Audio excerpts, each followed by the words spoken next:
Halo semuanya, perkenalkan, aku Fabian Berendra Vega Saputra, bisa dipanggil Fabian. Aku berasal dari gereja Santa Maria Fatima, Banyumanik. Nah teman-teman, pertama-tama aku mau tanya dulu nih, pernah tidak kalian melihat teman yang kesusahan atau kesepian saat istirahat? Nah, kalian tim yang mana nih? Yang pertama adalah melihat dan menolong. Yang kedua atau dalam hati berkata, biarin aja deh, nanti kan juga ada yang menolong. Nah, kisah seperti ini ada juga loh di dalam Injil Lukas bab 10 ayat 25 sampai 37 yang menceritakan tentang orang Samaria yang baik hati. Aku ceritain kisah singkatnya ya.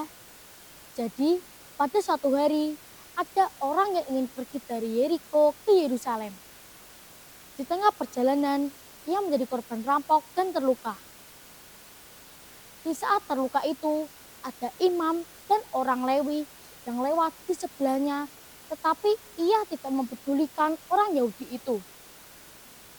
Sedangkan orang Samaria itu, ia membantu dan tergerak hatinya untuk membayar orang untuk merawatnya. Nah, dari cerita singkat itu, kita bisa ngambil 3 isi pokok nih teman-teman. Ada yang tahu dari ketiga-tiganya itu? Nah, betul sekali, tidak ada yang tahu. Mari kita bahas satu persatu.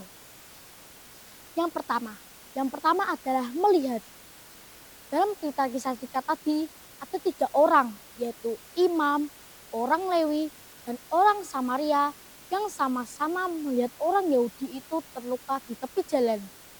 Tetapi hanya orang Samaria yang melihat dan memperhatikan. Banyak orang bisa melihat, tapi tidak banyak orang bisa memperhatikan. Dengan kita tidak buang muka, kita sudah bisa menggambarkan kasih itu terhadap sesama. Yang kedua adalah menolong. Selain melihat, kita harus juga menolong. Dalam cerita tadi, ada 3 orang, yaitu imam, orang Lewi, dan orang Samaria yang sama-sama melihat orang Yahudi itu terluka di tepi jalan. Tetapi hanya orang Samaria yang tergerak hatinya untuk menolong dan sampai membayar orang untuk merawatnya. Nah teman-teman, kasih itu bukan hanya lewat omongan aja ya, tetapi kasih itu juga melewati omongan nyata. Tuhan Yesus memberi contoh kalau kasih itu ditunjukkan melalui tindakan.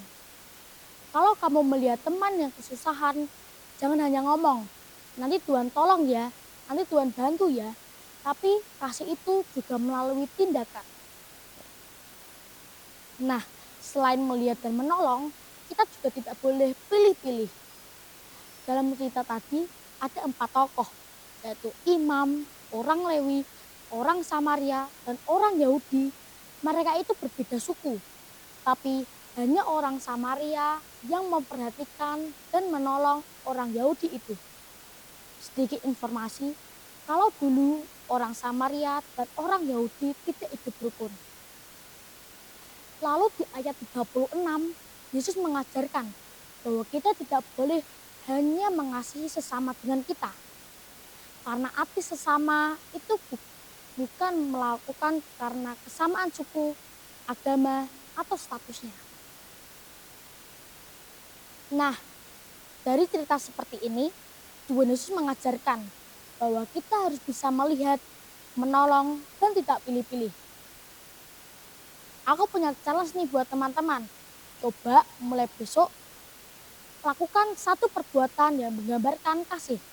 Bisa menyapa teman, halo teman, atau menolong teman yang kesusahan. Biar hari ini lebih diingat, aku menyanyi satu lagu nih. Buat teman-teman yang tahu, bisa tolong nyanyi ya. Judul lagunya Dalam Yesus Ada Cinta Kasih.